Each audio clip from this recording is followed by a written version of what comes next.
Hello বন্ধুরা, সেই বিখ্যাত লুঙ্গি ড্যান্স গানটি তো আপনারা সবাই শুনেছেন।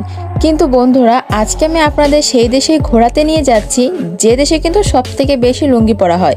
এখানকার মেয়েরা থেকে শুরু করে কিন্তু সবাই অনেক বেশি লুঙ্গি পরতে পছন্দ করে। এখানকার সৌন্দর্য সম্পর্কে কিন্তু বেশিরভাগ মানুষই জানে না, কিন্তু যারা জানে তারা কিন্তু এই সৌন্দর্য কখনোই ভুলতে পারবে না, তারা কিন্তু প্রেমেই পড়ে রয়েছে। তবে আমরা কিন্তু কম বেশি সবাই চা পান করি, ঠিক তাই নয় বন্ধুরা, কিন্তু এখানকার মানুষেরা চা খায় এখানকার মহিলাদের কোলে বসে।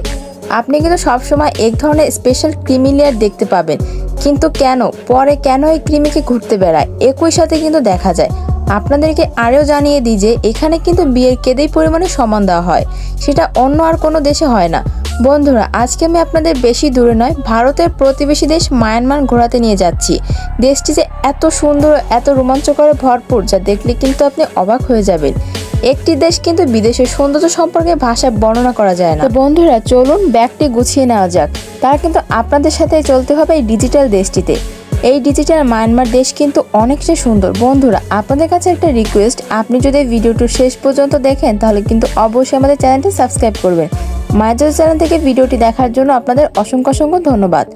মায়ানমারে কিন্তু সম্ভবত বার্মা বলা হয়ে থাকে, কিন্তু মায়ানমারে কিন্তু অফিসের নাম হচ্ছে republic of the UR of south এশিয়ার কিন্তু একটি ছোট দেশই মায়ানমার। ছোটদের জন্য কিন্তু পৃথিবীতে ভারত এবং বাংলাদেশ, নন স্টিপিন এবং সাউথ আফ্রিকার ব্রাউজ এবং থাইল্যান্ডের মতো দেশ রয়েছে। মায়ানমারে কিন্তু মোট জনসংখ্যা 4.5 কোটিরও বেশি। জনসংখ্যা হিসেবে কিন্তু এটি বিশ্বের 26তম দেশ। এখানে কিন্তু জনসংখ্যার ঘনত্ব অনুযায়ী প্রতি বর্গ কিলোমিটারে 43 জন লোক বাস করে থাকেন। এখানে কিন্তু 32% মানুষ শহরেই বাস করে এবং 62% মানুষ কিন্তু বাস করে থাকে গ্রামে। বলা হয়ে থাকে কিন্তু মায়ানমারে গাড়ি ড্রাইভ করা সব থেকে কঠিন কাজ।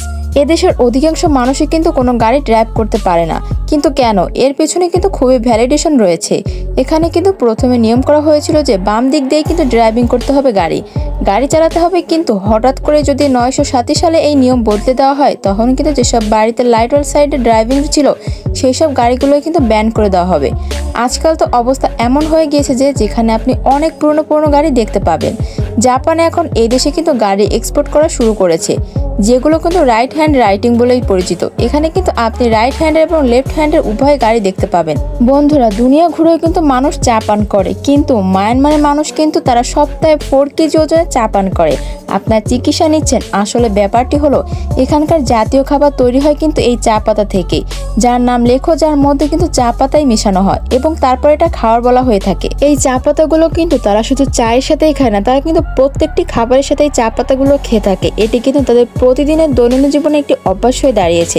তারা এতটাই যে পছন্দ করে, খাবার খাওয়ার জন্য একেবারে প্রস্তুত করা হয়। কিন্তু এটা শুধু কোনো সুস্বাদু খাবারই না, এটা খুবই স্বাস্থ্যকর। কিন্তু কি আশ্চর্য, তাই না বন্ধুরা? খারাপ হয়ে উঠলেও কিন্তু তখন আপনাদের আরও একটি মায়ানমারে একমাত্র দেশ যাদের কিন্তু নিজেদের ন্যাশনাল এয়ার বলে কিছুই নেই।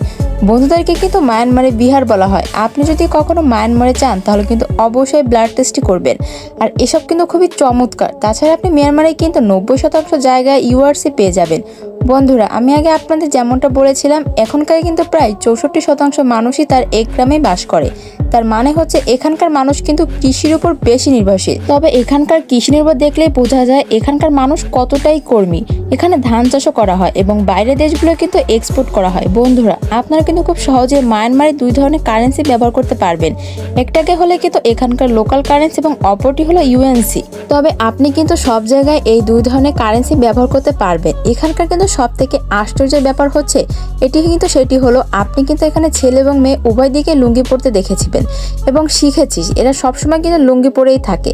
মনে হলে কিন্তু লুঙ্গি হলো সব থেকে আরামদায়ক পোশাক তাদের কাছে।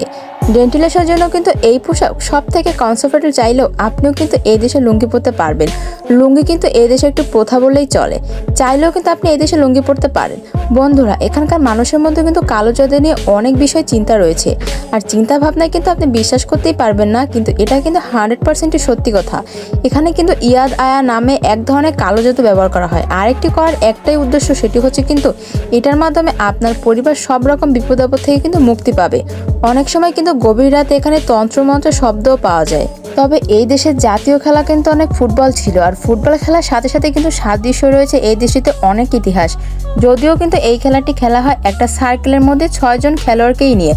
ফুটবল খেলার নিয়মের সঙ্গে কিন্তু এই খেলার কিছু সাদৃশ্য রয়েছে। বহু সংখ্যক মানুষ কিন্তু আছে এই দেশটিতেই এই খেলা দেখার জন্য। বন্ধুরা, মিয়ানমারে কিন্তু 90% মানুষই কিন্তু বৌদ্ধ ধর্মের বেশি বিশ্বাসী, আর এই জন্য কিন্তু এই দেশে আপনি অনেক শান্তি পেয়ে থাকবেন। বিদেশে কিন্তু আপনি এমন কোনো মানুষই খুঁজে পাবেন না যে আপনার ব্যক্তিগত জীবন নিয়ে কোনো কমেন্ট করবে। এই দেশটির নীতি হলো নিজেও ভালোভাবে জীবন ধারণ করা হয় এবং অপরকেও কিন্তু ভালোভাবে থাকতে হবে। এমনকি বৌদ্ধ ধর্মের মানুষ কিন্তু তুমি শান্তিপ্রিয় বন্ধুরা হয়। বন্ধুরা, এই দেশে কিন্তু সবচেয়ে ভয়ঙ্কর খবর হলো এই দেশে কিন্তু 30% মেয়েরাই অবিবাহিত রয়ে গিয়েছে। মেয়েরা কিন্তু বিয়ের মতো সম্পর্কের উপর বিশ্বাসই রাখে না। তবে মজার ব্যাপার হলো এই দেশে মেয়েদের কিন্তু সম্পর্ক করতে খুবই ভালো লাগে। তবে এখানকার ছেলেরাও কিন্তু তারা বিয়ে করতে বেশি আগ্রহী নয়, বরং বিয়ের আগেই তারা সব ধরনের শরীরের চাহিদা কিন্তু বিয়ের আগেই মিটিয়ে ফেলে।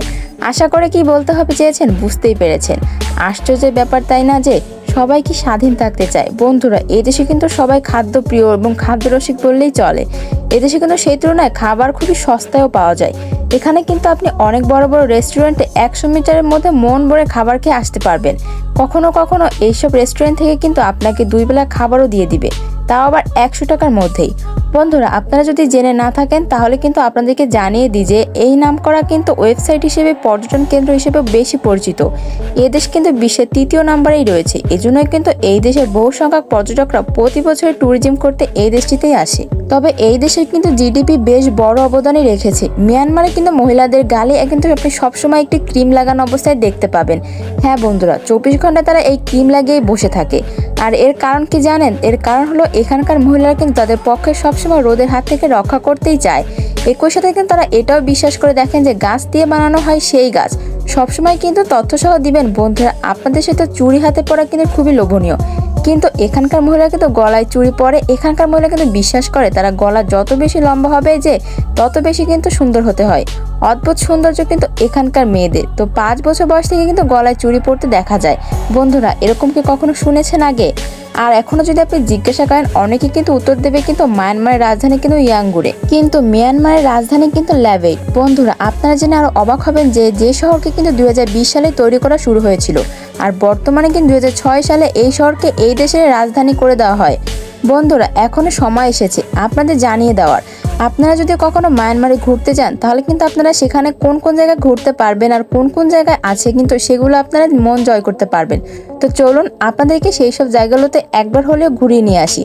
সবার প্রথমে দেখলে কিন্তু বন্ধু সেই দেশের আপনি অবাক দৃশ্য যা দেখলে কিন্তু আপনি মন ভরে যায়। এই শহর না দেখলে কিন্তু অর্ধেক মায়ানমার নাকি দেখাও অপূর্ণ থেকে যাবে।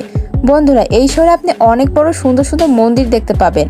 ভগবান বৃদ্ধের অনেক নামি দামি সুন্দর মন্দিরও রয়েছে। আপনি এখানে দেখতে পাবেন কিন্তু অনেক ধরনের লোকাল জিনিসপত্র কেনার প্রয়োজন।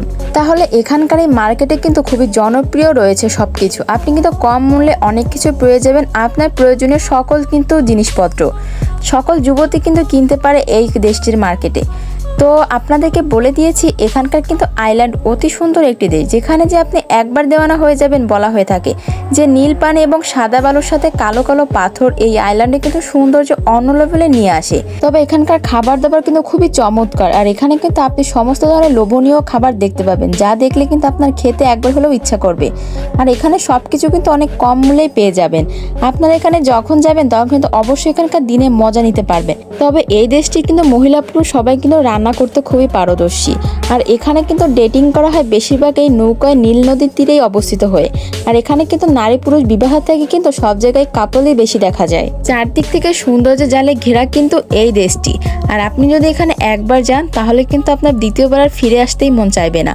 তো বন্ধুরা, এই ছিল আমার আজকের ভিডিও। আপনাদের কাছে এই সুন্দর ও রোমাঞ্চকর দেশটি কেমন লাগলো অবশ্যই কিন্তু কমেন্ট করে জানাবেন। সবাই ভালো থাকবেন, সুস্থ থাকবেন। খুদা হাফেজ।